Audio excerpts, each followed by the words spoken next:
Zoom recording.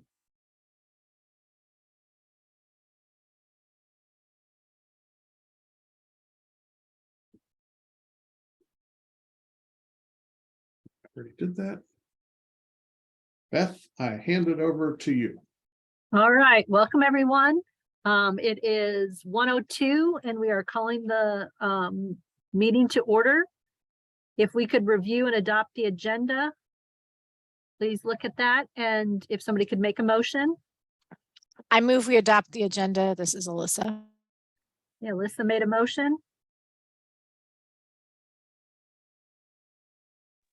Do I have a second the motion. Jenny made a second to that. So we have a motion and a second.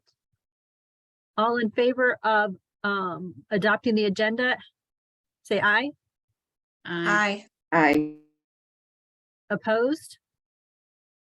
And or type it in the chat. All right, motion carried. We have adopted the agenda. If you haven't had a chance to look at the minutes from the previous meeting, please review them now. And then I will entertain a motion to make any changes or to approve them.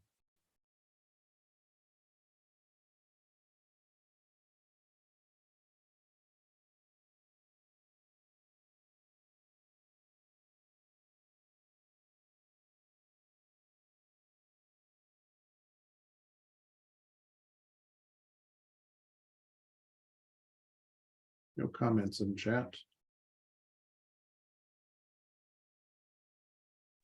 I move we approve the minutes from the previous users group meeting. Thank you, Alyssa. Do I have a second? This is Lexi. I second. All right, we have a motion and a second. All in favor for the approval of the minutes from the previous meeting, say aye. Aye. Aye. Aye. Eyes in the chat as well. All right. Any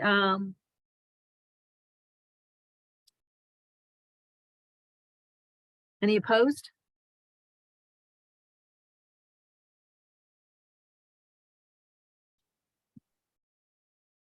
All right, the minutes were approved as read. Board of Directors report. Alyssa? All right, the Board of Directors met yesterday. The big news is we reviewed the fiscal year 24 budget draft and approved an increase amount. We approved an increase of a minimum of $150 or 5%, whichever is greater. And so Kendall will get those figures to you if you need them for your planning, because this is fiscal year 24. But, you know, as you know, we're in the middle of a lot of different projects, and, you know, we're working for RSA to be sustainable and independent. And so we felt we needed to go with the larger increase. So that is what we did yesterday. We are also working on the Independence Project. And, you know, we have a couple of things going on right now in process regarding just finding out what path is viable for us to take, and working on getting some resources from Rails. And that is the end of my report, unless I missed something after I left. Nope. Okay, cool. I'm done.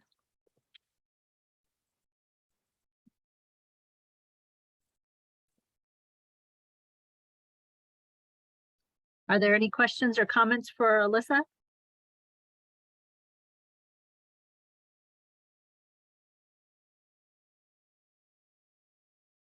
None in chat.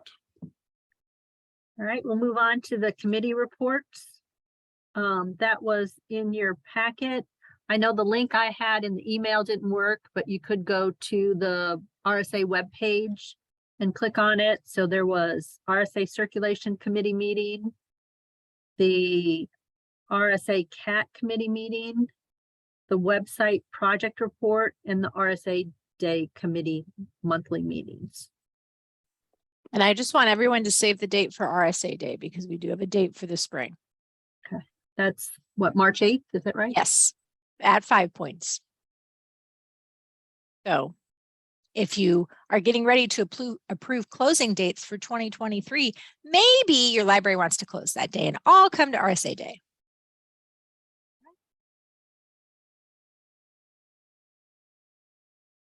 Any other comments from committee heads that you want to point out or?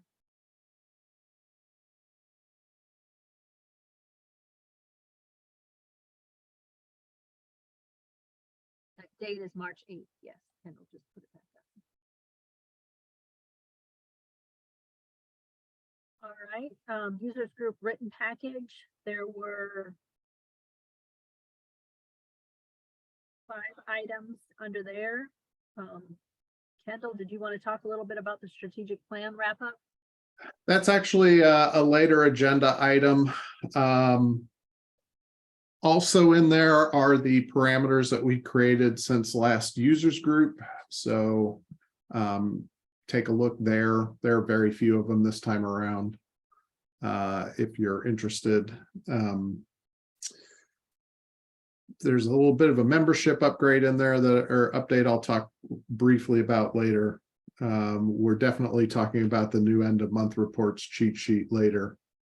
The only thing we're not going to really discuss is the website usability test report from the new website. If anybody had questions about that, ask up. Otherwise, you can just read that. It's kind of feedback on where we were at a couple months ago with the RSA support site, the new version of it. And Tony was taking that feedback to make that site better. Then we'll move on to the cataloging department update with Erica. Hi, everyone. I'm hoping you can hear me okay. I just have a few things I wanted to mention. The first thing, we have seen a reduction in this, which is great, but if you could check with your cataloging staff to make sure nobody is using the legacy new item types. James took them out of everybody's item type drop-down menus and workflows, but we were still seeing some items trickle in that were assigned the legacy new item type, such as book new or new book. We haven't forgotten about writing instructions, but the 2 places where the legacy new item types might be popping up is in your call number and item maintenance wizard defaults, the wizard used to catalog new items. And then it also might be in your OCLC 949 tags if your library uses OCLC connection to bring records into workflows.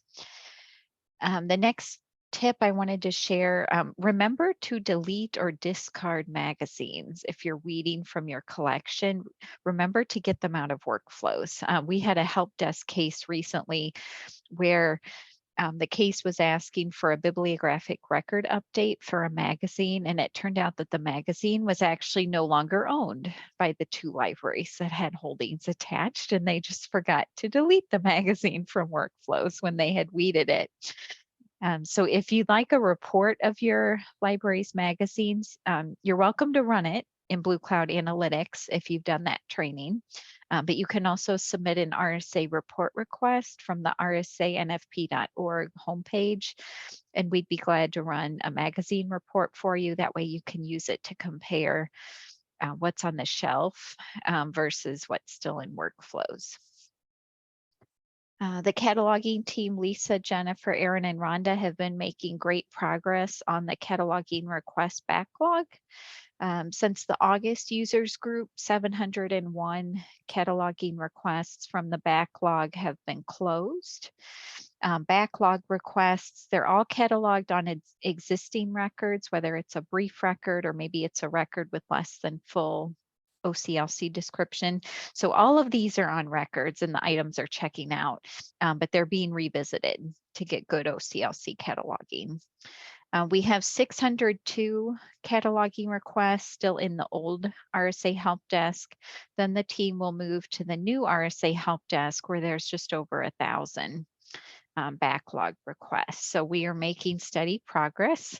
And I expect within the next year, we should have, if not all of them, a good significant number of them finished in the backlog. Then we will start requesting brief items to get on good OCLC records. The plan continues to be for the cataloging maintenance center to improve less than full OCLC records with particular encoding level values.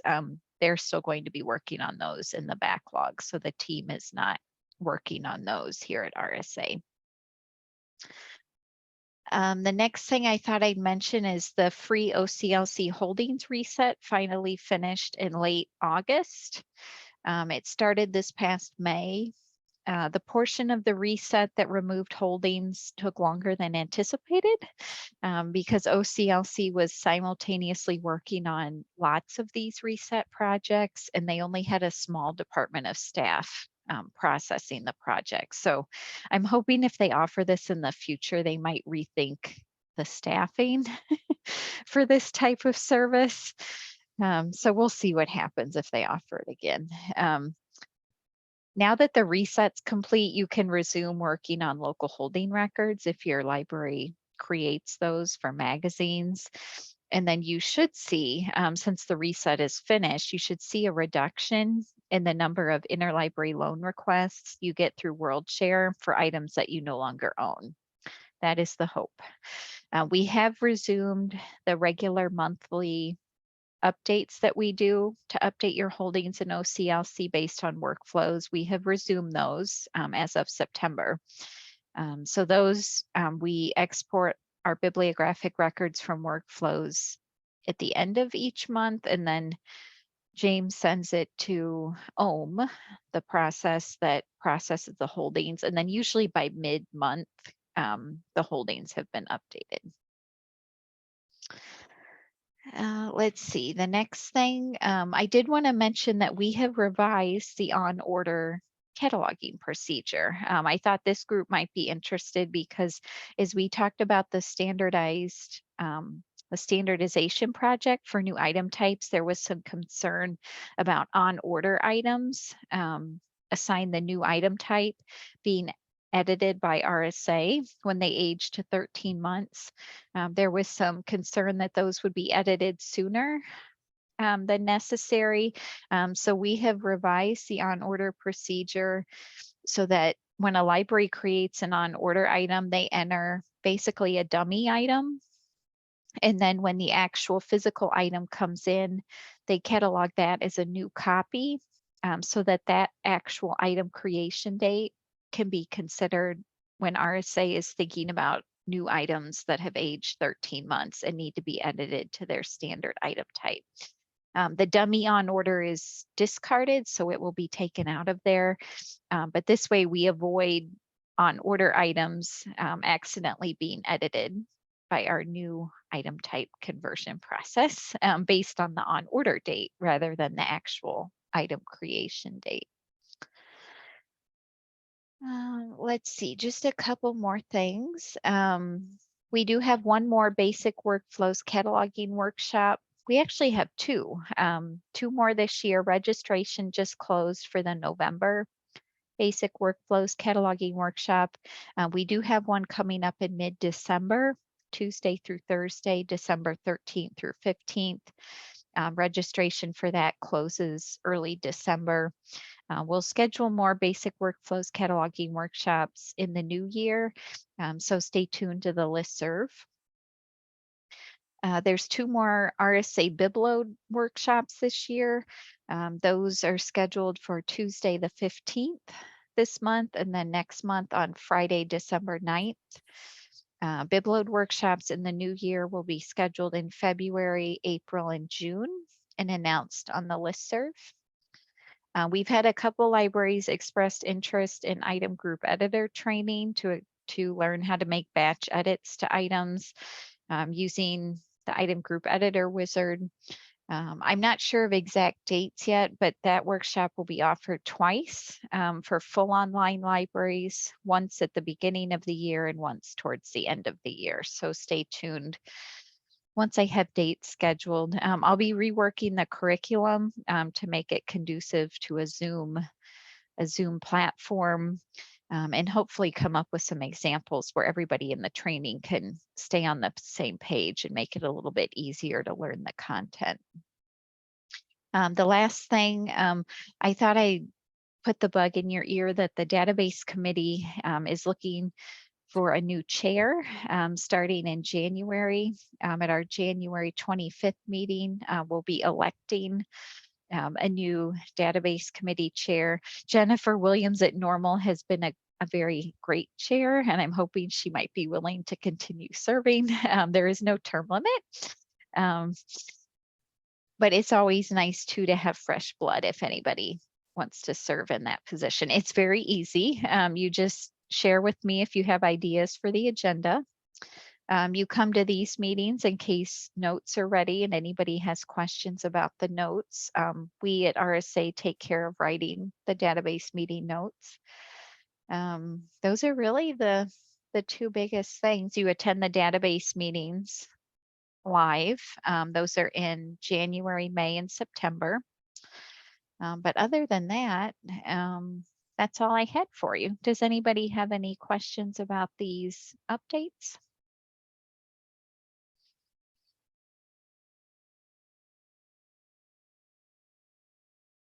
Thank you. Thanks, Erica. All right, Member Services Department update. Kendall. All right, with Anna's departure, I'll be doing this for a bit. It's been really quiet as far as overall, not caseload. The caseload's been normal, but like the very odd and or run of different, libraries doing the same thing has been very quiet this last couple of months. So thank you very much. We appreciate that. It's nice to not have to worry about trying to hunt down like really bizarre issues, a couple times a day for a month. So that's been nice, especially with Anna leaving and lots of cross training that's needing to go on. I did want to remind you all that we do have several forms still on the front page of the RSA website. The virtual consulting and virtual library visit form is there if you want to book an hour of member services time to discuss pretty much anything that's not cataloging.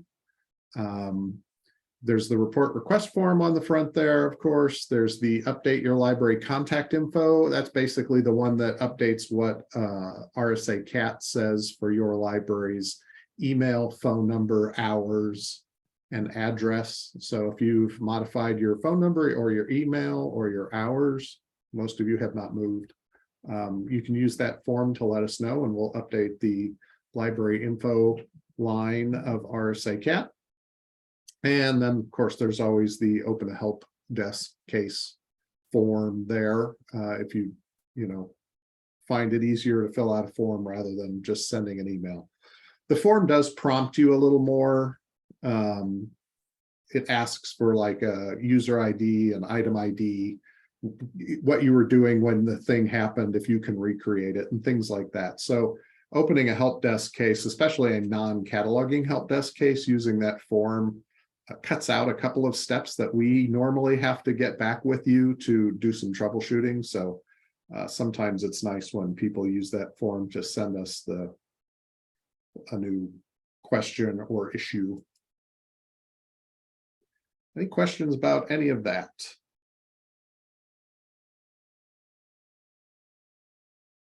All right. So let's talk about the standardized new materials item types project that we just basically wrapped up. I was not expecting to be talking about this at this meeting as a finished project. I figured that would be February if we were lucky. But this went way smoother and way faster than we expected. And that is fantastic. We started it like the 1st of September, and a lot of larger libraries jumped right on it. And by the end of the day, I think we had like 25% of all the new materials had been transferred over to the standardized item types already. So that was great. Within about a week and a half, James had the process of contacting a library and checking all the information, circ rules, hold rules, all that kind of thing, down to like a 5 to 10 minute phone call. And so he was able to work through the remaining libraries pretty quickly. Thanks for getting back with us for everybody. That worked really, really well. And so that's fantastic. We have one new item cataloged on a legacy item type code, one. And again, that was one of those, we think it was a workflows menu that had not been set correctly. But outside of that, everything else got converted over. So that's great. Things we learned, RSA doing the work makes a project go way, way faster. We have found over the years that our projects tend to spread out longer and longer and longer as we wait for libraries to hop on and do that. A good example of that is the juveniles over 18. But when RSA is doing the bulk of the work and all we have to do is call you, it goes much faster. Another good thing was having a limited scope. And while it seemed like a big scope, when we got down to it, the scope was pretty limited on what we needed to do. And so that helped a lot. The one thing that we found out, and we don't want to pick on anybody here because we found this in several, well, more than several libraries. New materials codes have been being used to stop holds for things that are not new because it was a convenient way to stop holds being placed on something. But that is an incorrect use of the codes. And we don't want to do that. It hurts your patrons because it does mess with what they can place holds on in the catalog. But there are other codes available in the system and other ways to keep items from leaving your library. So if you have just a couple of items that you don't want to allow holds on, or you're trying to protect for X amount of time or whatever, open a help desk case and we'll work with you to figure that out. But using a new material code is not the way to do that. So now my question to you guys is, outside of reciprocity, how did the project go on your end? Was there anything that you liked, didn't like, issues that you saw trying to go through this that will help us the next time we want to do something like this?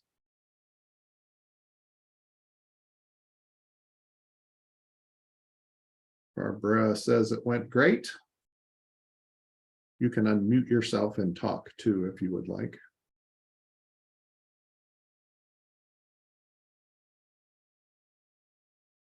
Went well for us. Thanks for the work.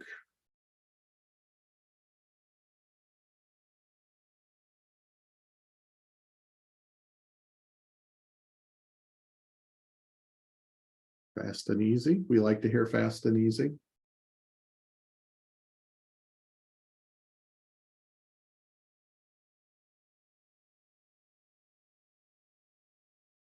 Didn't change all that much, but changed what we needed to. That's great. All right, so no major complaints is what I'm seeing here.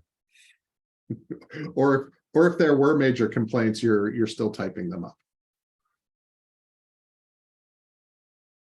All right.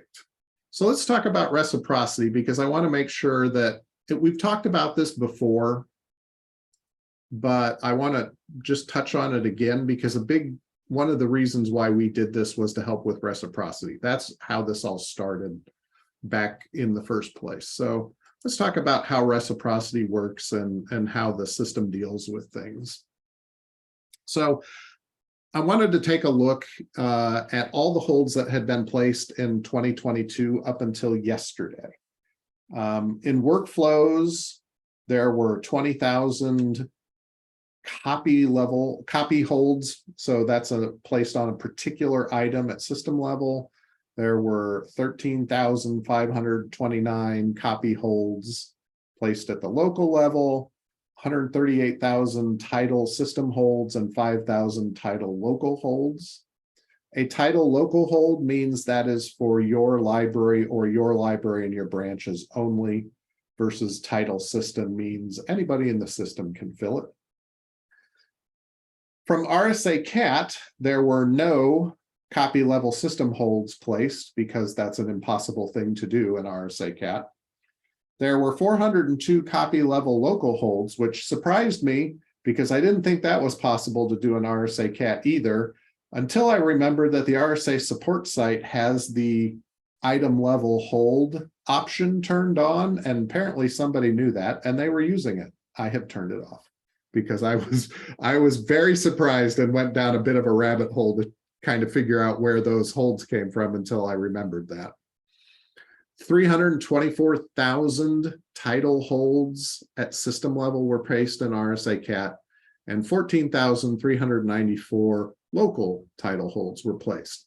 And so the big difference there is, what's the difference between a local title hold and a system title hold? And that's what we're going to talk about, because this is where reciprocity really comes into play. In RSA CAT and RSA CAT Mobile, reciprocity is enforced the following way. If your patron, it's based on patron owning library, okay? And yeah, there's a lot of text on this slide. If the item type is set to no holds and a patron's trying to place a hold on that title, they can't, because their library says you can't place a hold on this. And so the system says, no, you can't place a hold on it. If your copy is set to local holds only, and the patron is looking at a title that your library owns, it will only allow the hold to be placed against your item. So in RSA CAT and RSA CAT Mobile, reciprocity is being enforced on local holds. That's an important thing to remember. And this works most of the time. Now, sometimes a patron will get a title that is not owned by your library, and they are able to place a hold on it, even though it should be a local hold only. And other times they're not. Sometimes the system has a good day and sometimes it doesn't. There's no rhyme or reason. We haven't figured out why, but usually it works. And in most cases, library patrons are looking at items owned by their library because they're in their library's RSA CAT. So in the patrons, that 425,000 holds versus, what was it, 12,000 or 13,000? Okay, so these holds were placed on items that were allowing a system level hold. These holds were placed on items that only the patron's library could fill. Workflows, on the other hand, does not check for group level holds or local holds. Does not check. Workflows assumes that library staff members know the rules, even though most of them don't. So when you place a hold, a system level hold from Workflows, Workflows says, is anyone in the system willing to send this hold? And if the answer is yes, it allows the hold to be placed. And then any library who's either using book or book new H for a book hold gets hit to send that item out. If the patron had placed a hold on the exact same title in RSA CAT, those holds would not have been placed on book or book H. It would have only been placed on that library's local hold copy. That's how it's supposed to work. So basically, the issue with reciprocity and why you are seeing some holds being asked to go to other libraries is that holds are being placed in Workflows for new items when that library only allows local holds, but they're being placed in Workflows at a system level. So if your library only allows local holds on new book, when you place a hold in workflows, you should be selecting group as your hold level when you're placing holds on new items. Because that's the staff member in workflows needs to be the one that tells workflows, hey, I know what I'm doing. I'm placing this hold correctly. And so to do that, you have to actually use group level if you don't do, or if you do local holds. So that's a very long-winded explanation, but basically RSA Cat and RSA Cat Mobile are much better at reciprocity. And we're relying on staff to know the rules in workflows. So any questions about that one thing?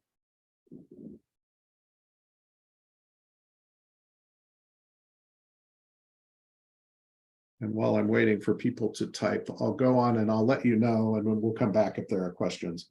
What is there left to do in this project? Very, very little. Erica already mentioned the OCLC constant data and updating your workflows defaults. Of all the items, there are right at 50,000 items in the new materials standardized item types. There are only 437 of those in 16 libraries that are older than 12 months old. And of those, there are only 333 that are not in a lost or missing or on order location. So there's basically a cleanup of 333 items that needs to be done. Well, 334 because we have one item in an old item type. But 334 items that need to be fixed. And then the project is completely done for that day. Because as you know, when you're looking at something that's 12 months or older, every day things could become 12 months or older. So it's a never ending thing, but we're so close to being done. So those of you that are getting denewing reports, if you see books on your denewing report, those are set up based on whatever you told us for how long your new books and new DVDs and new whatevers should be considered new in your library. So just, over the month, please go through and correct those things. But outside of that, project went fantastic and it's very, very wonderful. And we are very appreciative of everyone for helping us get this done. On that real quick, on that denewing report, if you do see things that are over a year old, some of you, if they are in lost status or missing, if you do change those to regular book or regular DVD, it is not going to change the status of lost or missing. It does not affect that at all. Some libraries do think it changes that. It does not affect the status of lost or missing or nothing like that. So some people do think that it does not change the status of lost or missing, just so you're aware.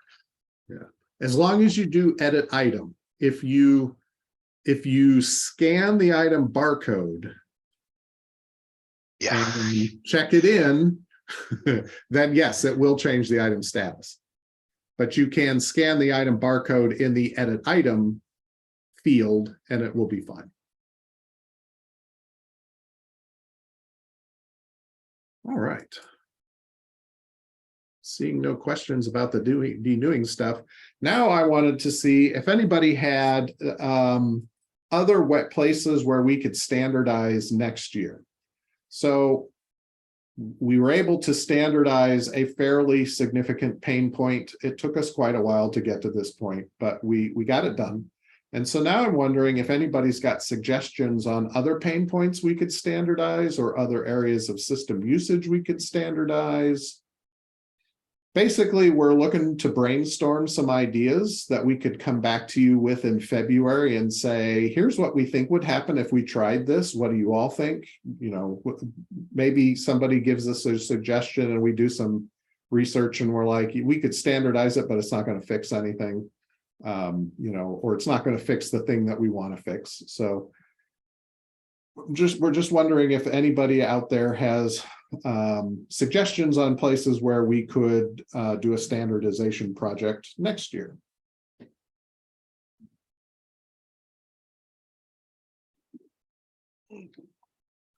Alyssa says she would ask that libraries that don't loan new items take the opportunity to train their frontline staff on how to place holds appropriately in workflows. Periodicals. We have a periodicals standardization question or topic.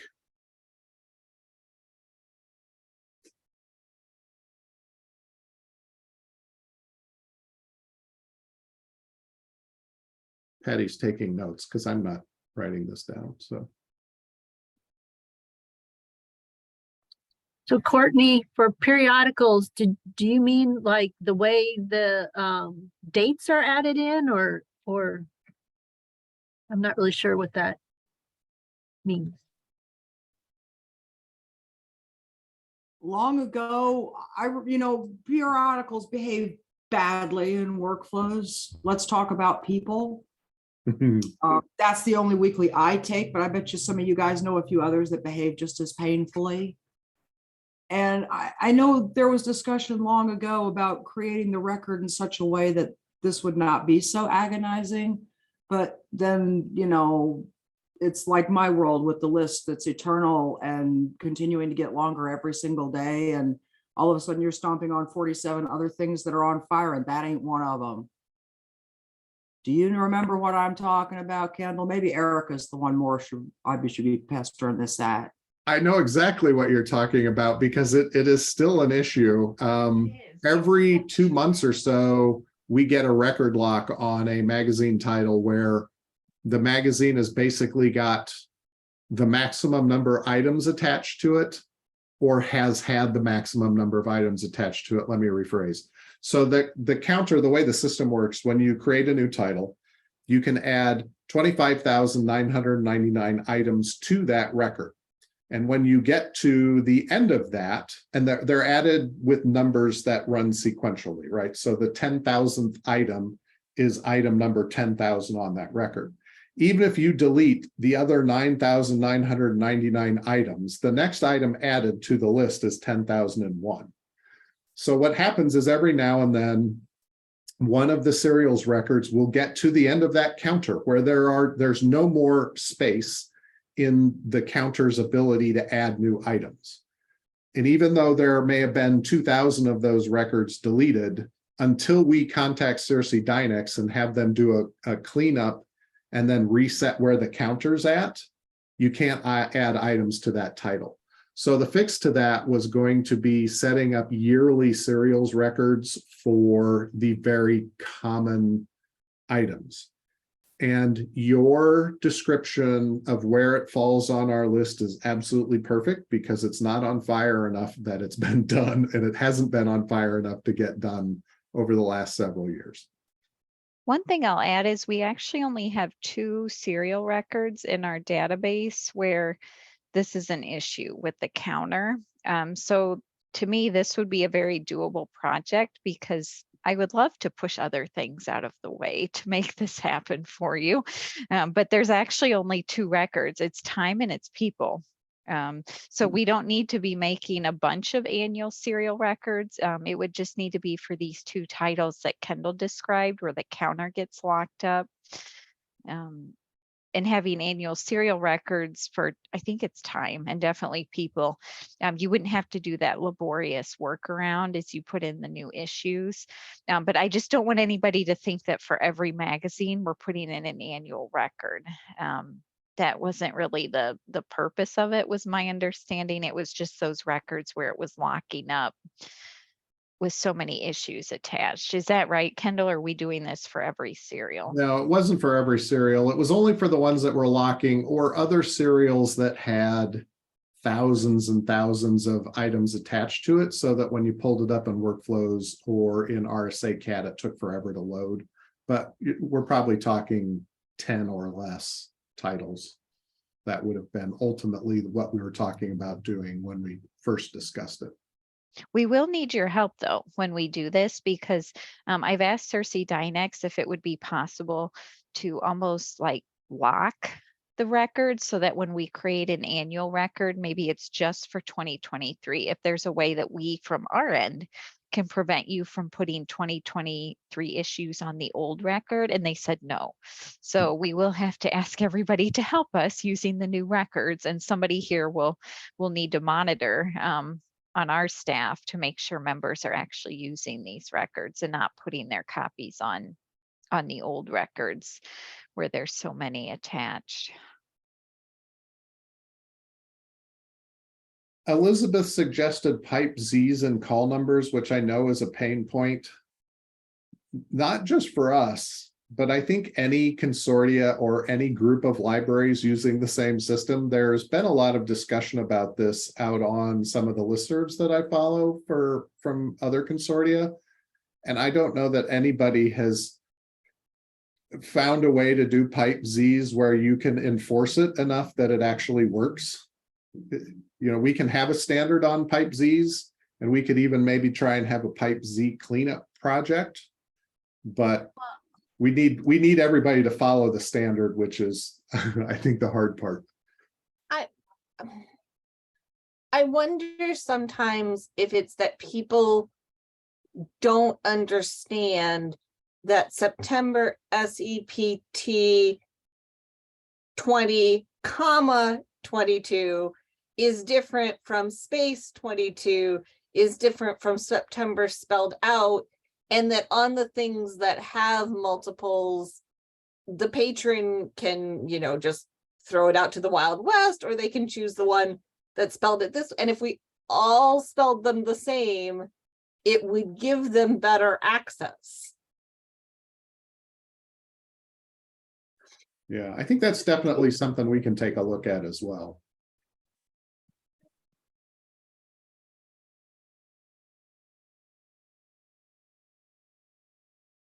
All right. Well, we got two. If there are any other ideas that you all have, feel free to send me an email, open a help desk ticket, whatever, and say, we have a standardization idea we'd like you to look at. Kendall, I guess I'm just curious if there's like with new book, we had like so many different item types and all that stuff, and we were able to clean that up. Is there another area that you see where we have lots of different, like, I know, I'm thinking of like in the children's section, could there be standardization around, easy readers, junior reader, like that, like, is that so, like, I feel like we all have these similar types of collections and we all call them maybe something different. I don't know if that's an area. I'm just trying to think of like, what's the high pain point? So checkout wise, location codes don't matter. That's all local. What really matters to us at a system level is limiting the number of item types, limiting the ways, or at least thinking about standardizing the ways people check out items. And we don't, but COVID has done us a big solid as far as, reducing the number of circ rules that we have in the system as libraries simplified, which was great. An area where we could probably look at things is like, do we really need, let's see, 1, 2, 3, 4, 5, 6, 7, 8, 9, 10, 11, 12, 13, 14, 15. Do we need 15 DVD item types? Right. I don't know. We have more than 20 book item types. And those are areas where if we were to migrate, even if we migrated from one symphony system to another symphony system, I could tell you there would not be 15 DVD item types in the new system, and there wouldn't be 20 plus book item types. We would cut that down significantly. There needs to be enough that we can circulate and hold things correctly. But doing, like, if we wanted to do a item type simplification project, and try and, reduce the number of item types in use overall, that would be a very large project because we would need to look at everything in the system and how it's used in every library in the system. And I think it would be wonderful to do. I just don't know that next year is the year to do that, short of migrating. Well, I wonder if DVDs would be a good area for standardization. If we Because- limited, yeah, if you limited it to like a specific area, DVDs and Blu-rays and, Yeah. and movies, say, and we've got DVD codes, we've got Blu-ray codes, we've got AV codes, which we already phased out several years ago. And we've got videos. We've got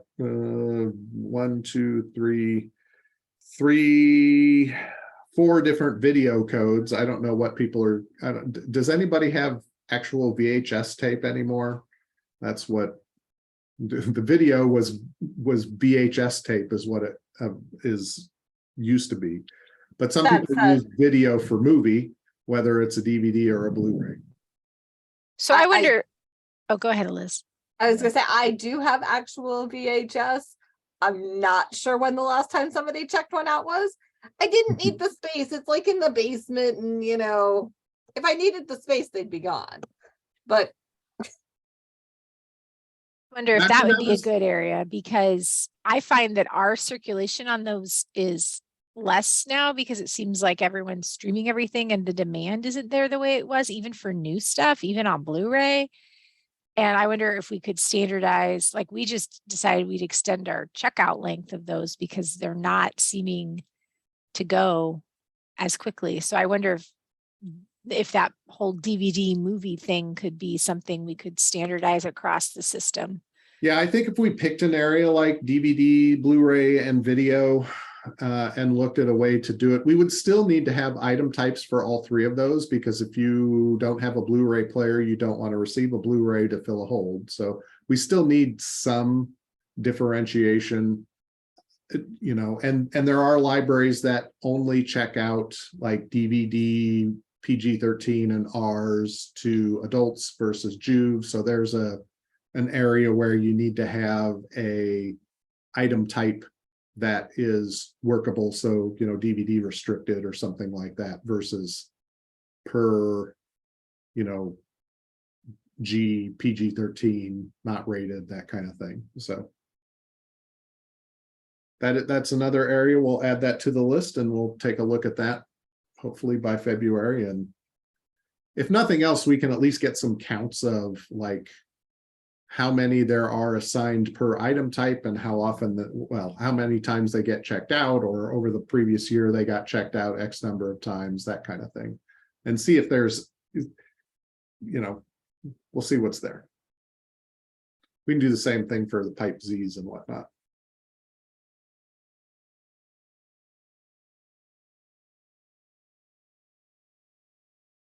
All right. Well, thanks. We'll take that. Like I said, if you have others, please send them to me. We'll take a look at these things and see what we can do between now and February and come back with an answer then. All right. Another place where it's been somewhat quiet was in systems and reports over the last couple of months. Once we got done with the back to school rush, and then we went into the item type cleanup rush, that seems to have taken a lot of those were the major things we were dealing with. Again, the new RSA support site is coming along pretty well. We're adding content now. Tony's hoping to put the first bits of that live in 2023, like in January. Our patrons over 18 is creeping back up. We're up over 5,000 again. Everybody gets a report at the beginning of the month for their patrons who are listed as juveniles or YAs who are 18 years of age or older. We do have, I really want to look up that 121-year-old juvenile and see if they're still checking out books or not. I just haven't had time. I have a feeling that's probably somebody put the birthday in wrong.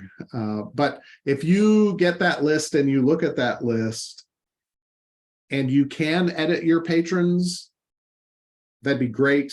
If they are patrons who are expired and have been expired for over 3 years and they don't have bills or anything on them, feel free to delete them.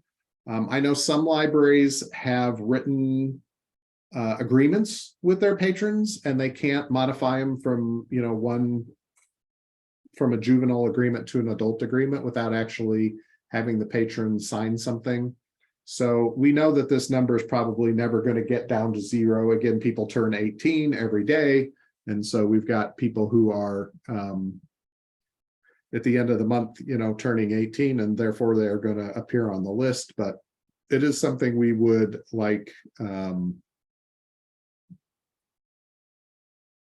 1,814-year-old Juve. All right. Well, I'm glad that they got corrected. That's a very old juvenile.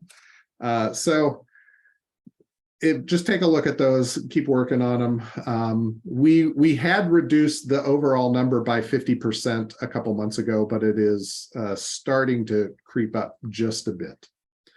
And the other thing I wanted to talk about here in the systems department is the legacy to new end of month reports conversion chart that was included in the package. So this is that document. Either late this week or next week, we will also send this out as a separate listserv post because I know not everybody who sees those end of month reports actually downloads the users group package. But essentially what this is we are replacing the reports that run from Symphony and send out at 10 o'clock on the first of the month over time. And so the ones that we have replaced all appear on this cheat sheet. So we have the new end of month report subject line, and it comes from the Distribution Services Center. That's Blue Cloud Analytics. And here's what the title of the new report is. And then here are the legacy reports that come from library staff and RSA CAT, that's Symphony. And here are the names of the reports that replaces. And then there's also this last line, because some of these reports, like for example, the A1 minus your library on ILL monthly stats report, when it shows up in your email, it's actually called ILL borrowing requests is the name of the attached report. The A1, A2, A3, B1, B2, B3 questions, those of you that have been around forever and remember back pre-2008 or so, you used to have to fill out a website.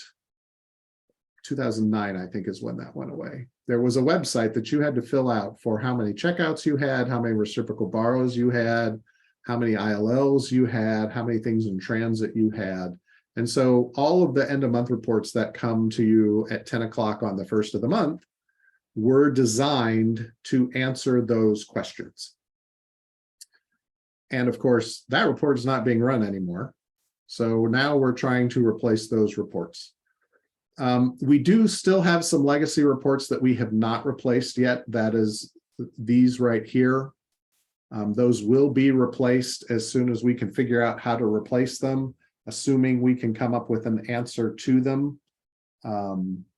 So just to let you know, once we've done and we've replaced all of these reports, we will be stopping running the ones in Symphony because we think it is actually getting far more confusing now sending two sets of numbers to everybody rather than one set of numbers. And you should be using the new reports. They're easier to understand. And you don't need a 29-page helper document to decode them to give you actual end of month stats. So again, this document will be coming out shortly. It's also on the revised reporting products page on the RSA website, if you wanted to go and look at it there, along with the instruction guides for the new end of month reports. Those are posted on our website as well. So any questions about that? I did want to specifically call that out because we have had a couple of questions from people about end of month reports and which ones they should be using. You should be using the ones that come from distribution services when they exist, because those are the better numbers.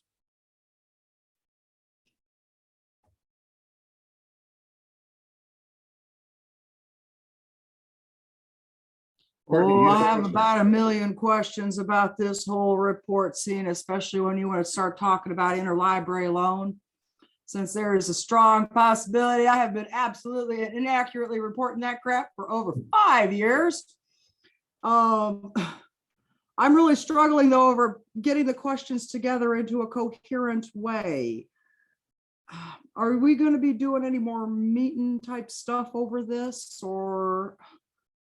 So, okay, so, It's interlibrary loans, what's making me crazy. And maybe I'm just having an OCD moment over it. so the way that the state library classifies an interlibrary loan is your material being checked out in another library. The So, moment of checkout is where it counts, not the moment I trap it up at this end and send it on its way. no, they count, we count interlibrary loans as the number of checkouts at other libraries. So what the system is doing is the system is counting, for example, we're using Avon as the station library. And when you check out an item to a patron, one of your patrons that is not owned by your library, that checkout goes down. It's a checkout for you, but it's an interlibrary loan for Tag. whatever library owned the item. And when your items go from your library to Morton, and maybe from Morton it goes to Washington because before it comes back to you, the checkouts in Morton and in Washington are reported as local checkouts for them, but interlibrary loan counts for you because it's your item checking out in other libraries. But if I trap it here, shoot it to Alyssa and Morton, and her patron never picks that bad boy up, clean hold comes and it comes back home to me, that's nothing. It doesn't count as an interlibrary loan motion. It obviously can't count as a circulation, correct? Even though it did actually get its butt in a bin and made a trip to another place and came back home in a bin, it does not count. That is the way the state library has defined it to us. And so that is what we count. And the reason why it's counted that way at the state library is because that is what the automation systems can report to them. It used to be that the state library considered any patron requested hold was not an interlibrary loan. Only staff requested holds could be interlibrary loans, but there was no way that the systems could actually count that because the system doesn't care who places the hold. It only cares that the item transited and got checked out at another library. See, not transited, checked out. And that's, I know seems a fine point, but it is, but I can't count that. That's my philosophy degree is getting the best of me. I can argue about this one for days on end, and from either side of the coin. Thank you very much. You've wasted enough time. Good sport. Maybe I need to pester Doug via email here at this juncture.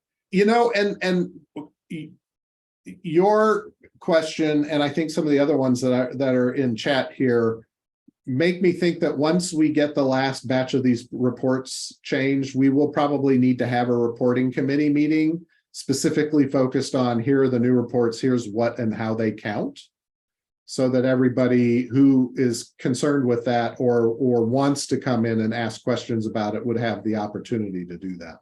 Well, and what Doug and I found when he first put them out was that the way I put my book club holds on just screws everything over.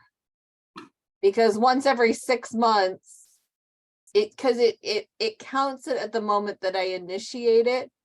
So once every 6 months, I load them all in and suspend them so they deliver when it's appropriate. So every 6 months, it looks like I did a whole crap ton. And then I have really low numbers. So I'm keeping going with the reports that I had written and that were happily giving me numbers, but other people might want to be aware that if you are suspending things, it counts at the moment you place the hold, not when the hold becomes active. Jenny's question is ILL being referred to differently as reciprocal borrowing. So ILL, the way RSA system and the state library count ILL, that is your item checking out in another library. Reciprocal borrowing is defined as another library's patrons checking an item out or renewing it in your library. So for instance, I am a Dunlap library patron, but maybe I check an item out at Fond du Lac because it's right down the hill from me. Well, that's a reciprocal borrow for Fond du Lac. That's when we count reciprocal borrowers, it is checkout library does not equal user library. That's a reciprocal borrow. If it's checkout library does not equal item library, that's an ILL count. That is the easy way to remember that. So reciprocal borrower, somebody else coming into your library, ILL, your item going to another library.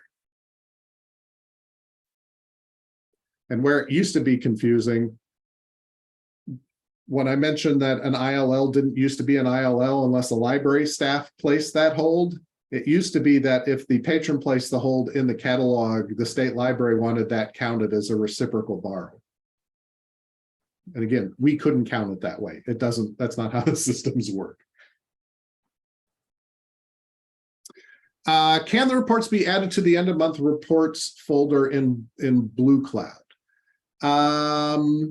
Yes, that is actually a very good comment. And I will talk to Doug about doing that.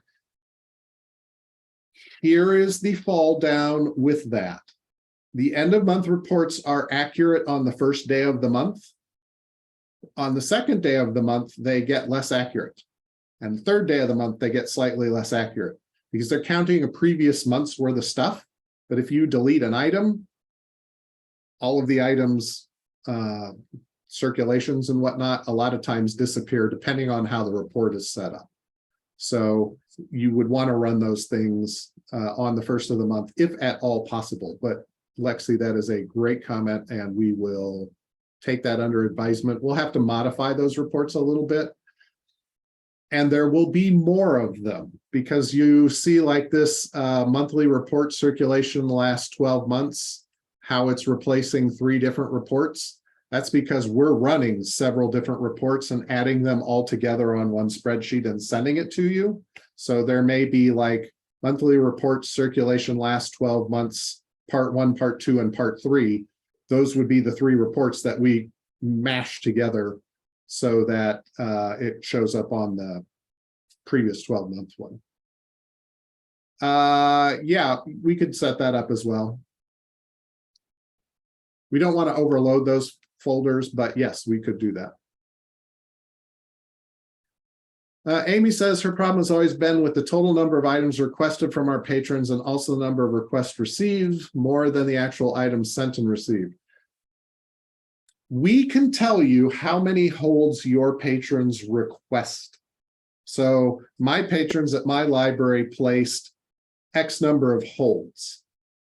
The X number of holds, as long as it is a title level system hold, does not count against any library in the system. And so the state library understands, even though they don't accept the fact that some, not all of the automation systems have this problem, but some of them, and Symphony is one of them. When a patron places a system-wide hold, no library gets the quote unquote request for that hold until the hold is actually trapped and sent or pulled from your library. That is just the way the system works. So if you've ever called RSA and said, this number has to be bigger than that number, otherwise I can't hit the submit button on the form, and we tell you we'll just add 10% to the previous number and make it bigger, there is no actual way we can give you that actual count. It does not exist. So we try and give you numbers like based on the number of holds your patrons have placed and that kind of thing. But that number in our system just is not generated. It's not a number that we can tell you. And the state library understands from our point of view that that is not a number we can give you. We know more items were requested than you filled because some holds don't ever get filled. But that's only at a system level. At a local library level, we just don't have that count. We just can't tell you. All right, I'm hearing we need an end of month reports specific meeting, so we will set that up. Although we're at the bad time of year to set that up, but we'll get that set up at some point in the before the February meeting timeframe. Patty, please take a note. Maybe you too, James. Noted. Thank you. All right. Let me go back to sharing this.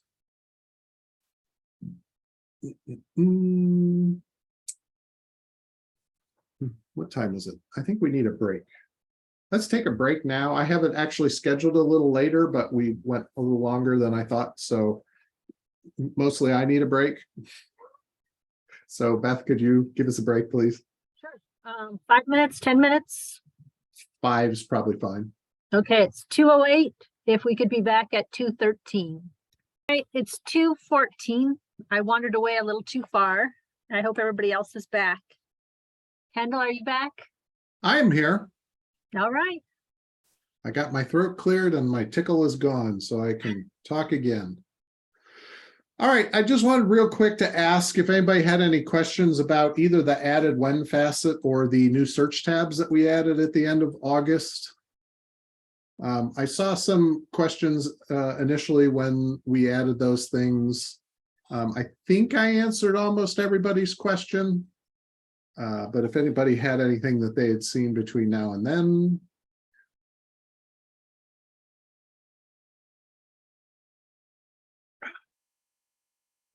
If not, then I will ask the same question of the online articles, better known as cloud source. And I do have something new about that to share with you while I'm waiting in case anybody's got any questions. They have started, Circe Dynex has started sending out every couple of weeks, basically a pre-written social media post that you can put on Facebook or I don't know, Instagram or wherever your library posts your kind of things to patrons, that has a little blurb text about a particular topic, plus some open source imagery that you could post with it, and a link to your library that is pre-set up with that search. For example, they just sent yesterday this blurb about mental health. And so you see at the top, here is Atlanta Public Library's pre-made search link. Then here is the post that they kind of write up to help you. You could either post that as is or modify it however you wanted. But basically it's a quick kind of post about, hey, here are some mental health things you can do. And then once you've clicked on the search link, they talk about you can click on the search within results and add another set of terms to further refine the results. And then these are the open source images that you could post with the thing if you wanted. Now, my question to you is, if I sent this out as or posted this to the website, right, so that you could download the images, download the blurb text, and then download, basically it's an Excel sheet that has a link formatted for every library. The only thing that changes in the entire thing is this Atlanta PL. It changes to each library's RSA cat page. If I posted this, would any of you use it? Because I don't want to take the time to make a page and post this on the website and then send out an email to all of you if it's not going to be used. Yes. Yeah. Morrison and Mary Wiley Library would use it. All right. We would use it at LME too. Well, then that is my, oh, and other people said yes too. So there we go. So here, this is the base link. So this is, if a patron clicked on that, this is what they would come up with. And then it talks about in the text that you could add, oh, my eyes are not good. You could add anxiety. Well, you would have to spell it correctly. Many patrons spell like I do though, so I don't feel bad about that. ANXIE. There we go. So I've searched within my results for anxiety, and I've still got lots of things I could look at there. All right, well, that's good to know that people would use it. So I will work on getting that set up. They're talking about sending anywhere between 12 and 24 of these a year. They just, and they sent one out previously, but the way they sent it out, I had commented on and said, well, that's not really workable for us, because what they wanted to do was send it directly to the email for every library and send you all one pre-formatted link in one package, but then you had to log in and get a code and all this stuff. And I was like, that's not real workable for consortia. So, you know, is there a better way we could do this? And so they came back and basically made it a zip file with everything that you need inside of the zip file. So I can break that out and put it on the website. So I will do that. Probably what I'll end up doing is making a new page under that open articles staff bit where it's like social media posts. And then we can just have a running list. And that way, if you don't use one at one point, that it'll still be there in the future. So there's kind of a pool of these things built up over time. I think that's great because sometimes we have a lot of things that we're posting and other times we're looking for content to put on our social media. So I think that is a great idea. Okay, cool. And I will let Circe Dynex know that that's appreciated here as well. So I totally agree, Beth. It's a great idea. Thanks for bringing it to us, Kendall. great. All right, wonderful. All right, we'll go out of the black hole of the break and we will talk about the budget. This is the draft budget. I was literally still getting numbers Thursday last week, trying to put the budget together. So the draft budget's going to change a little bit. The board's aware of this as well. The FY24 LSAP support grant numbers came out late last week. In FY23, Rails gave RSA $836,000 in support grant.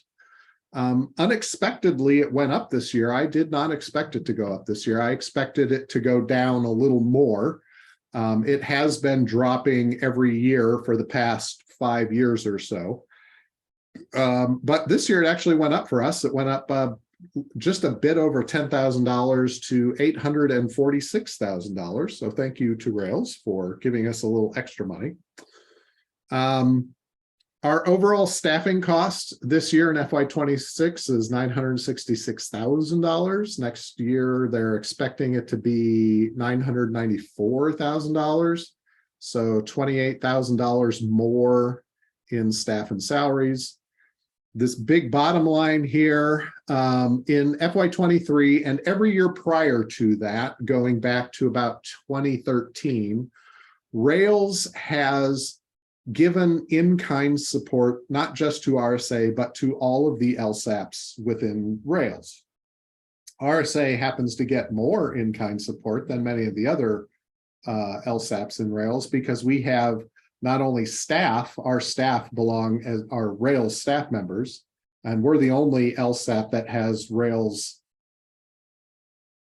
that we are Rails staff members of. Every other consortia inside of Rails now employs their own staff, but that also covers the building, the vehicles, the office IT, office internet, our printer, Rails staff time for finance, HR, blah, blah, blah, payroll. All of that gets wrapped up into a cost for RSA. And in the past, it has been an in-kind cost that we reported on our taxes, but it was not an actual cost charged to RSA. Next year in FY24, Rails is going to charge us for all these things. So next year, the budget that I'm working on now has $137,100 worth of extra expense right off the bat, because the in-kind support is now no longer in-kind, and we are reimbursing Rails for that. So if you look at the bottom line, the amount of money that we have to pay to Rails this year, which is basically our grant amount subtracted from the staffing cost, is $130,000. Next year, not only are we paying the staffing cost minus the grant, but also this $137,000. So we'll be writing a check to Rails next year for $285,000, or $155,000 of new expenses in this year's, well, in FY24's budget. That's a little painful. We've known it was coming. They were going to implement the change in in-kind support last year. And in fact, we were prepared for it last year. But the other consortia had not been tracking as closely as we did, because we're the only ones as a 501c3 that actually had to report that. So we actually knew what it was every year, and the other consortia didn't. And so they were not going to be able to add in $100,000+ worth of expenses in less than a couple of months. And so Rails extended that out one more year. So that's a big number that we have to put into the budget for this year. Now, I have to pause the recording because I'm going to talk about Rails income and, or not Rails, RSA's income and RSA's expenses kind of as an overview. And because we are not a government agency, we do not have to publicly disclose these numbers. And so we don't, because that helps our negotiating position. Record. Thank you.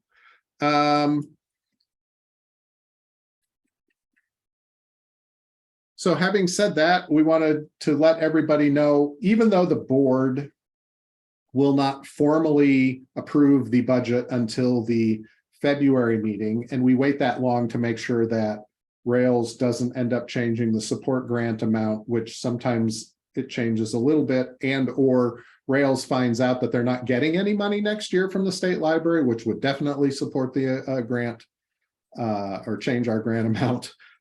So we wait until February to formally approve the budget. But we know that you guys have to do your budgets prior to that. So we always want to let everybody know what the fee increase is going to be as early as we can possibly do it.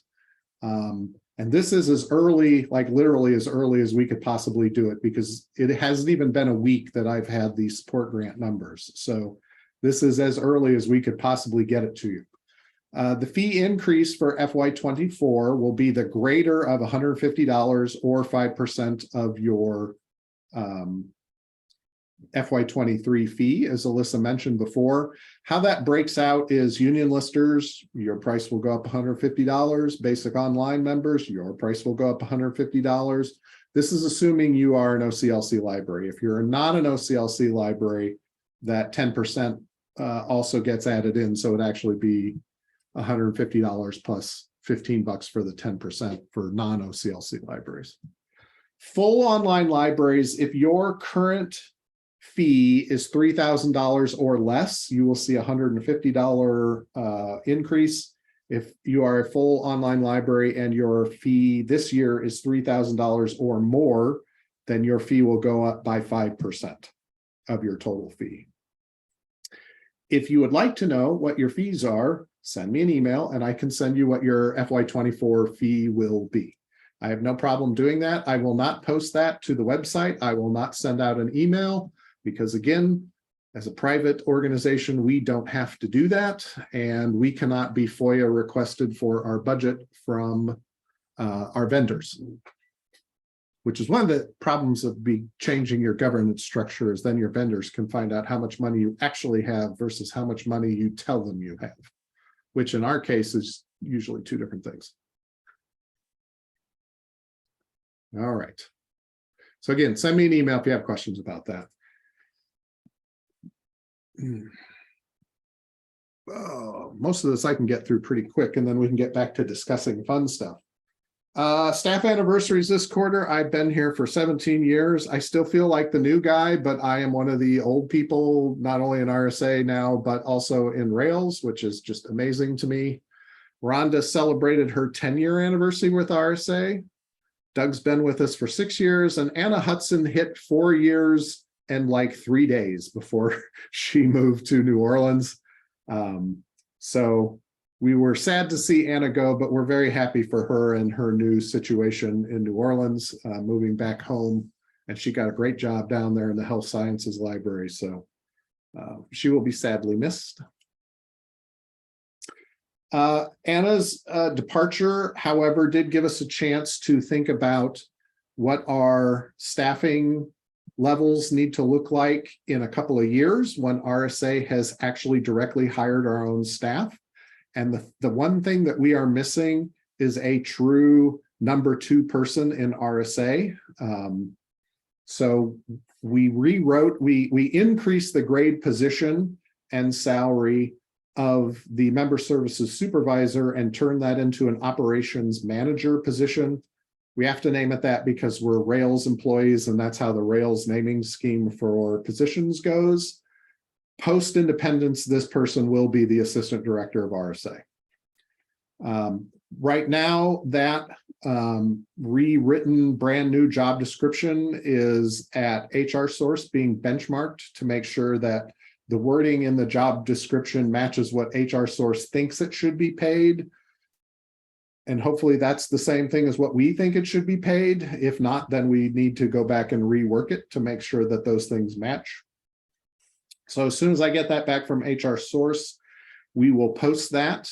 It'll get posted to the Rails listserv and the Heartland listserv, and I will send it out to the Consortia listserv for all the Circe Dynex libraries, and I'll ask Prairie Cat, and they'll send it out to the listservs that go for their library automation system. So we're going to try and get as wide a selection of people as we possibly can on this. This is a little bit of a specialized position, and we do hope to get somebody that has had at least some level of library automation system experience. It just is helpful.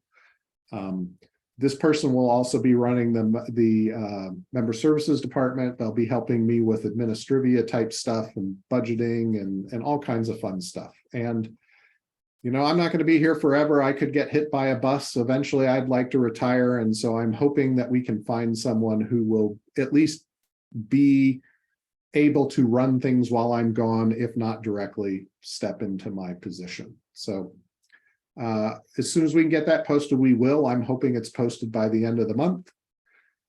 December is a really bad time to try and do interviews. So I don't know if we'll get them done pre-Christmas break or not.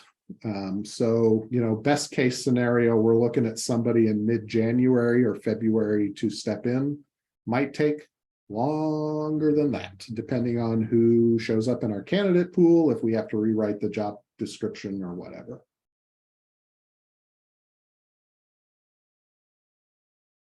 So yes, we are working to fill Anna's position.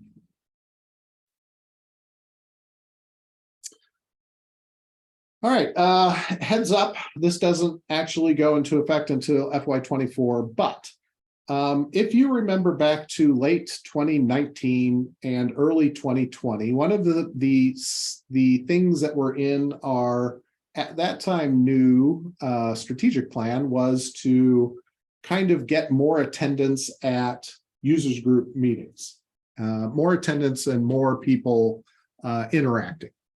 And so we laid out a scheme back then. We were only going to do it for a year, but of course, COVID. But basically what we did was we were moving not only the day of the week that we did users group and board meetings, but also the week of the month that we were doing the board and users group meeting. And so we have been rotating between the second week of the month and the first week of the month. And then Thursday, Wednesday, and Tuesday of each of those weeks. And we've done that in a rotation for basically 2 full rotations of those 6 possible meeting dates at this point. And attendance has been flat. It hasn't really changed anything. So what we're going to do in the near future, I will send out a survey for all of you to please answer. And we'll be asking you questions like, what day of the week and what week of the month is your board meeting? Because we want to pick a day where we have the most people who are going to be available. Would you rather continue to have meetings in the afternoon, or do you want to move them to the morning? Like maybe you have your board meeting on Thursday afternoon and you're going directly from users group into a board meeting, and it might be much more pleasant to have one meeting in the morning and another meeting in the afternoon, for whatever. So we're going to try and at least fix on a week of the month. We may still rotate days depending on the outcome of that survey. We'll see what the survey says, but we're trying to pin this down a little bit harder. I will tell you flat out that having a budget due on the very first day of November to the board was the worst possible day ever. Because as I said, I had like 3 working days on that budget. I don't want to do that again. For the rest of FY23, that would be the February and May meeting. Those dates will be the same as we had scheduled them out to be already. I believe that's the second week of the month and a Wednesday and a Thursday. It's on the end of the agenda. For the May meeting, we are planning to do a hybrid in-person and Zoom meeting. So we're going to need a location to actually hold that meeting. And we will also, whatever date we end up running the August meeting on in calendar year 23, we will do that as a hybrid meeting as well. And we will look at the attendance of those 2 meetings and see if there are more people in person attending in those 2 meetings than attended at the May and August meetings this year. We had very low in-person attendance at both of the users groups that we did in person this year, and also really bad audio in one for those of you online, which is not ideal in any way, shape, or form. And if in 2024, if we run those 2 users group meetings and there's not a lot of people that show up in person, that we'll just continue to do them only on Zoom. But it's nice to do them in person. We like seeing you. I don't like sitting in my office by myself talking at screens. So look for a survey is the outcome of that slide. Real quick, Beardstown Guard Elementary, fully live in RSA. Yay! New Windsor Public Library is finishing up their cataloging. They're like doing cleanup work now. They're also doing patron entry. And pretty soon member services will be over there to do cert training, and so they'll be live then. I'm not sure what their target date is, but it won't be, it'll probably won't be until January-ish, but New Windsor is almost done. Farmer City and Rova are both cataloging their collections at this point. So we're almost finished with getting everybody automated. Yay.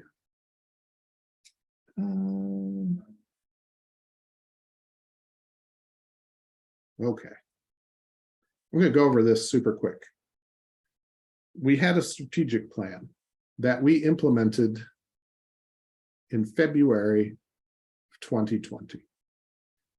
We had every intent of doing everything in the strategic plan over the next couple of years. In March of 2020, our strategic plan hit a COVID roadblock. And so we did not get everything done. But I will tell you what we did. As much of it as we could do, we got done. There were some areas that COVID really helped us on, namely doing things online, which was a major piece of our strategic plan, was learning how to do things online. Well, we're much better at that now.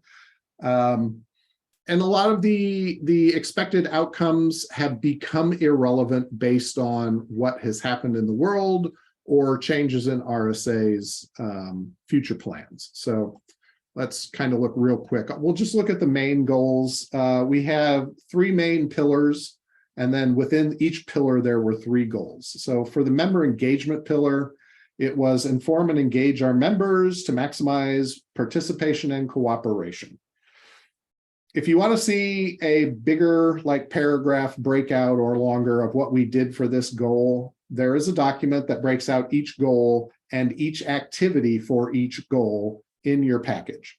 But I will just say right now, it's very hard to maximize participation and cooperation in person when you cannot be in person. So while we did maximize our participation online, and we actually had quite a lot of participation in the 2022 timeframe when we were running weekly online meetings, we did not get as much in-person stuff done.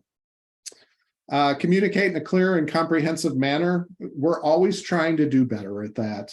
I think COVID and having to do things online and having to do things quickly and very complex tasks, very like close all of your libraries and extend out all of the holds. And then, oh, this library reopened. Oh, now they're closed again. This library changed their, oh, now they're closed again.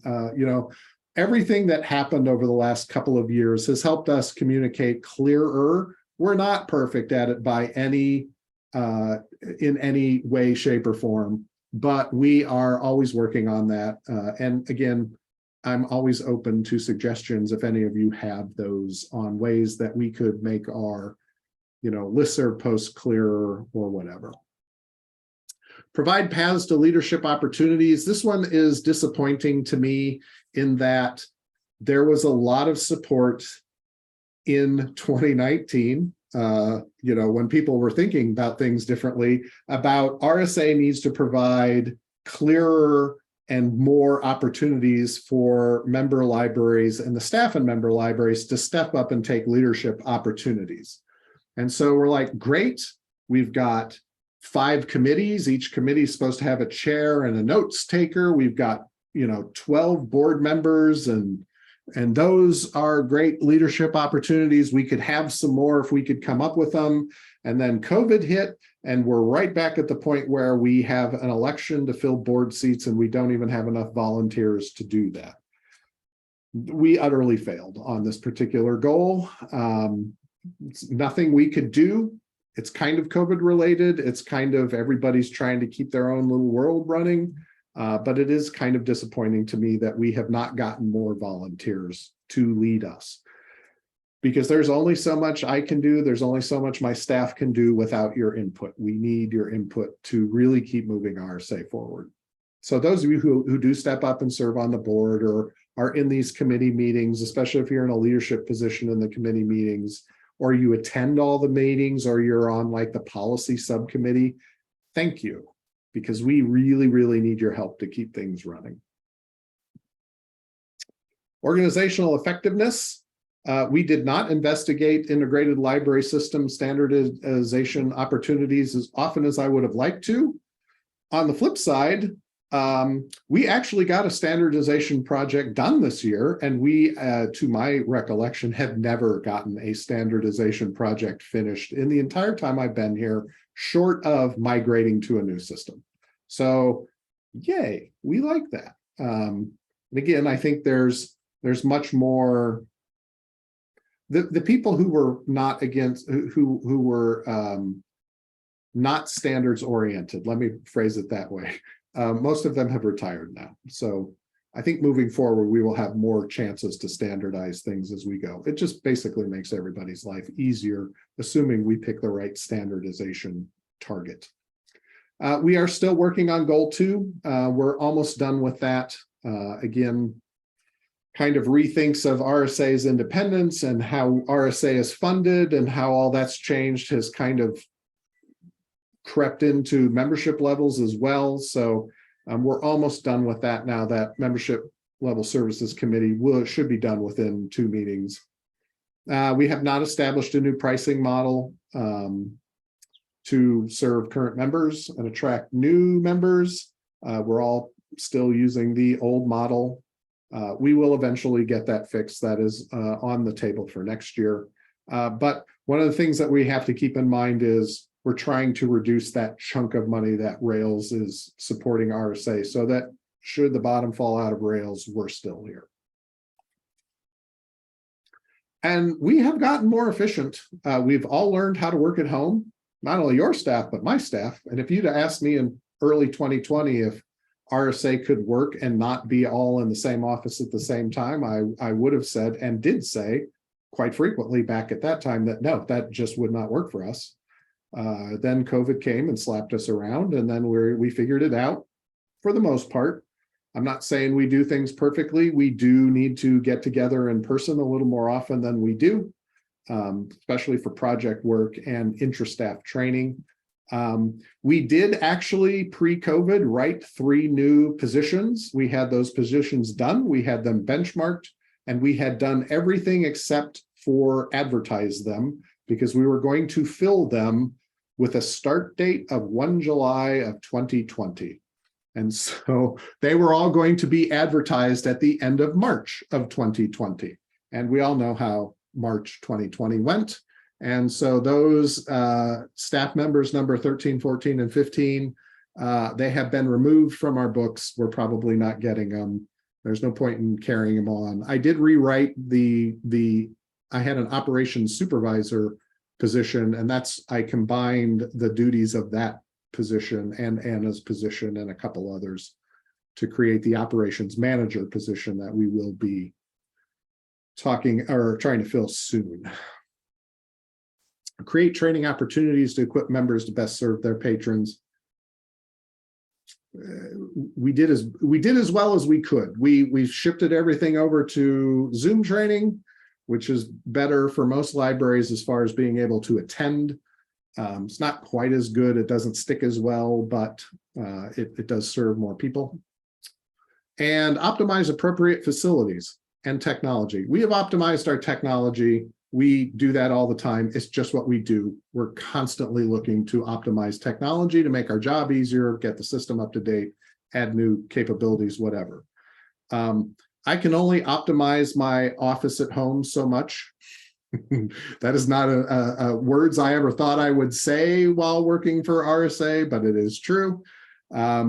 We will probably be giving up the East Peoria facility when we go staff independent, because, well, we're just not here. And we've talked in the past about borrowing your conference rooms to hold RSA staff meetings. That's the plan. We can cut out probably $50,000 worth of expenses right off the top doing so. So we're constantly doing this. So overall, we got a lot of things done. There were some things we didn't get to at all. And there were, under each of these goals, there were a bunch of activities, some of which we got done and some of which we just had no opportunity to do. So, but the strategic plan is done. We will not do a new strategic plan probably until we are independent from Rails, and that has settled down, because there are a lot of moving pieces with that. There are talks with other consortia with that. And we need to get all of that figured out before we talk about what is RSA's strategic plan, because we're actually in the process of building RSA's strategy right now. But having a strategic plan would not help us at the moment. So we need to finish the independence project, and then we'll do another one. Alyssa gave a very short report on what we have done on independence, and it was 100% accurate, because we're at the waiting point. We're waiting for names. We're waiting for emails back from people. We are, you know, people are looking into things on our behalf, but we're not really doing anything right at this exact moment. This is the time of year we're trying to get anything done is very difficult. Jenny says, RIP sounds scary, foreshadowing. It was a little bit of a dig at Rails. It was very much a dig at Rails. So we came up with RIP, and then we're like, well, what should that stand for? And RSA Independence Project fit right nicely in there. So that's, we had our acronym before we knew what the thing was going to be called. We'll just put it that way, but that's okay.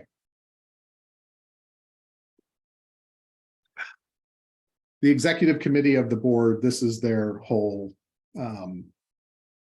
thing. This is what that executive committee was formed to make this project go from start to finish.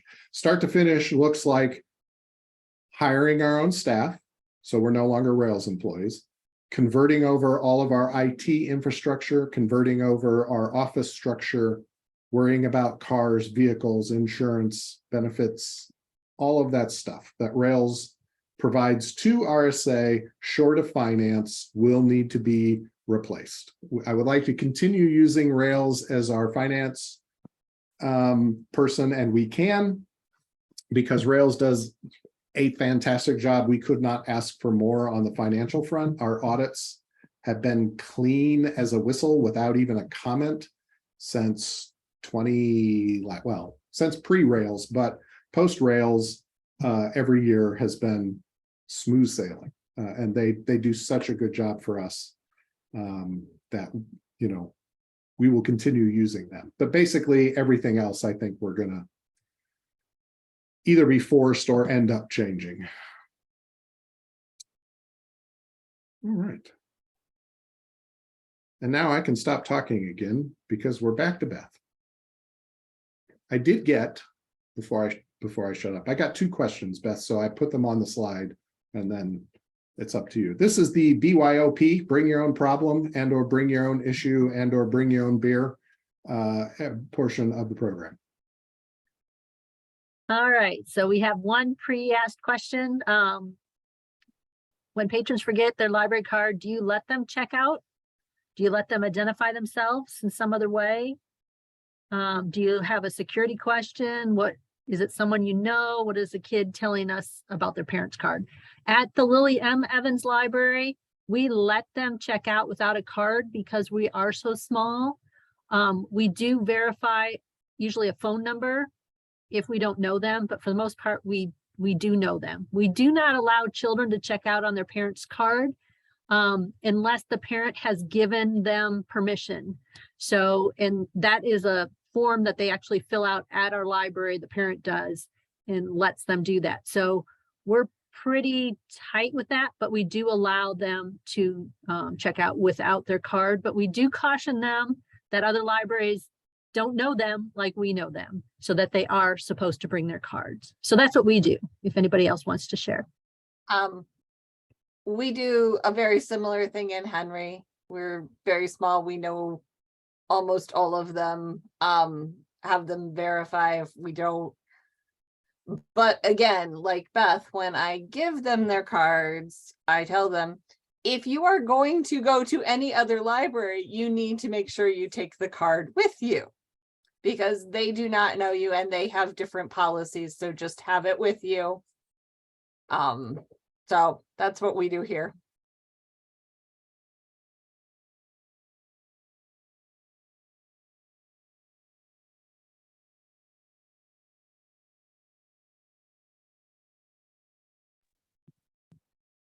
Courtney says that they do something very similar in Avon.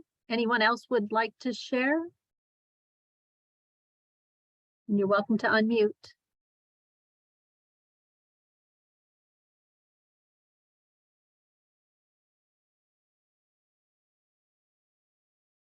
So Jenny says that with their size that they do allow the children with their discretion to use the adult cards. But they have to, you don't let them use their card if they're not with their parents, is that correct? Sorry, Beth, I meant if they've been in before with their parents and we know that they've come in, we would let them use their grown-ups card. But if they haven't been in before and it's been a while, we need them to come in with their grown-up. There you go. I love that term, with their grown-up. I was gonna say, we have a few like that too, which for family reasons have decided that, you know, we're gonna have one card so we can keep track of it. And they typically all come in together. Sometimes one of the kids will run in while everybody else is in the car. And we will check out on the card that the family uses.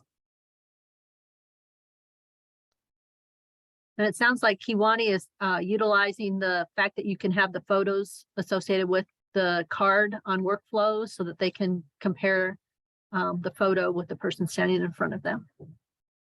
And really all that takes is like a $50 less webcam, if you can find one anyway, hooked up to your computer facing out.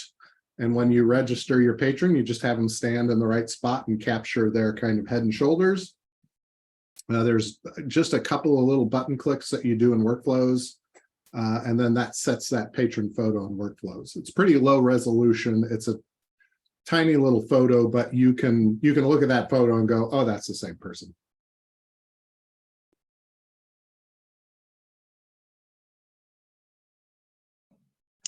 Is that something that any of us can do if we get the camera, or do we have to set it up through you guys?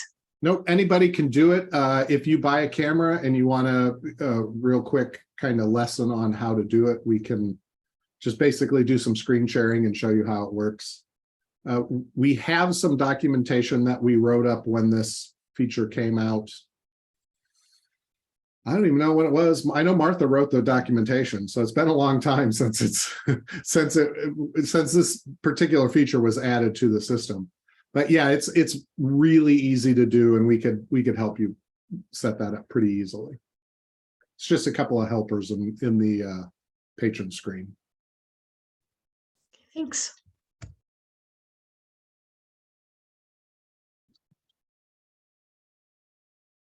Anyone else want to contribute? Oh, it looks like Patty may have already posted a link to that particular set of documentation. Thanks, Patty. Okay, Priya's question 2. Do you still make people renew their library cards in person? If not, how do you verify identity and address? We do allow people to renew like over the phone, but it's usually people that are regular users. If it's somebody we're not sure of, then we will ask them to come in and verify. But for the most part, and what we've done too is a lot of times it's because they're at a different library and their card is expired. So usually we don't even ask any questions then. We'll say, oh, we'll renew you for 2 months. If you could get in the next couple months, we will renew you then. So, you know, we try to make it as easy as possible, especially with COVID and everything. There's still people who are not coming into the library very often, and we're just trying to make it as accommodating as possible. We can check in the county of Peoria where if they're property owners. So I can verify very easily if they still are listed as a property owner. Other counties might not have that ability.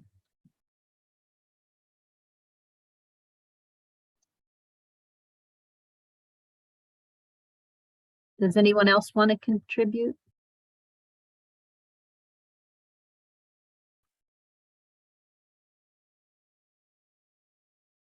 End of the day, everybody's tired. We had a lot of information we had to throw at you today. Yes. Hopefully February, you will have to talk way more than me. I don't think so.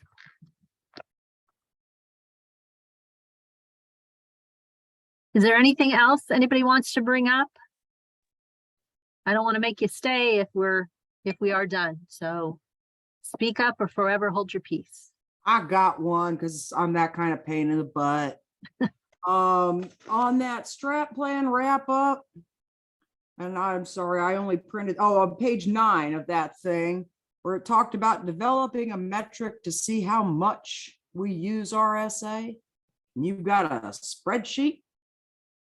I am working on a spreadsheet for that. Yes, it is not complete. That was part of how we were providing information to the Member Service Levels Committee as we were looking for easy ways to group libraries based on library use. And that library use metric was, I think the last time I looked at that spreadsheet, about 30 data points, everything from number of registered patrons, number of checkouts, number of ILLs, are you a net lender or borrower, number of item types used, number of locations used, just down the line, every data point in the system where I could pull data and rank a library from number 1 to number 144, I was putting on a spreadsheet.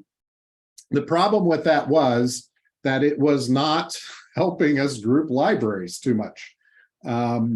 because some larger libraries use the system less, some smaller libraries use the system more, but only in certain ways. And so we kind of decided that that was not going to give us the best for the purposes of setting like membership level limits. It was not going to give us the information we needed. We're probably going to just use population served for that because it's a very simple, easy to understand. This library is this big, this library is this big, this library is this big.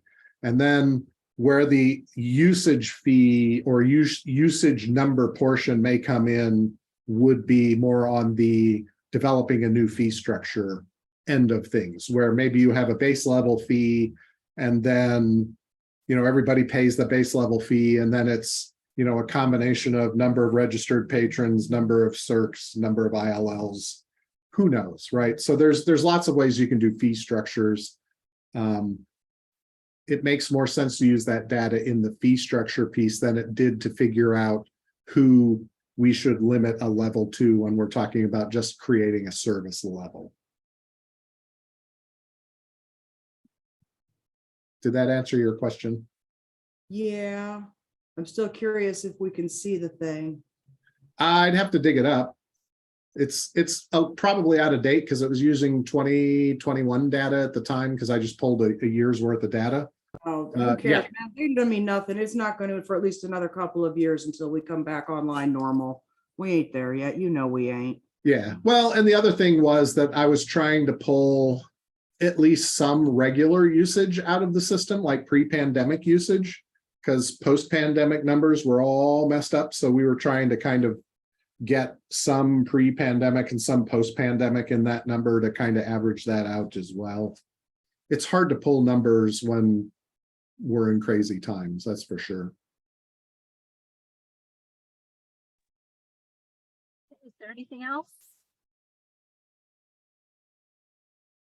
Thank you, everyone, for coming. I know that it's never a lot of fun to sit and stare at your computer for two and a half hours, but it is so important to be participatory in RSA and to come in and do this. So we really appreciate everybody participating. Our next meeting is scheduled for February 9th of 2020. It's a Thursday, the second Thursday. It's at 1 o'clock, and we are doing it from Zoom only. So hope to see y'all there.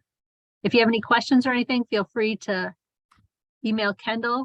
And you can always ask board members if you do have questions or concerns. Thank you. Thanks, everybody. Appreciate you coming out and listening today. Thank you.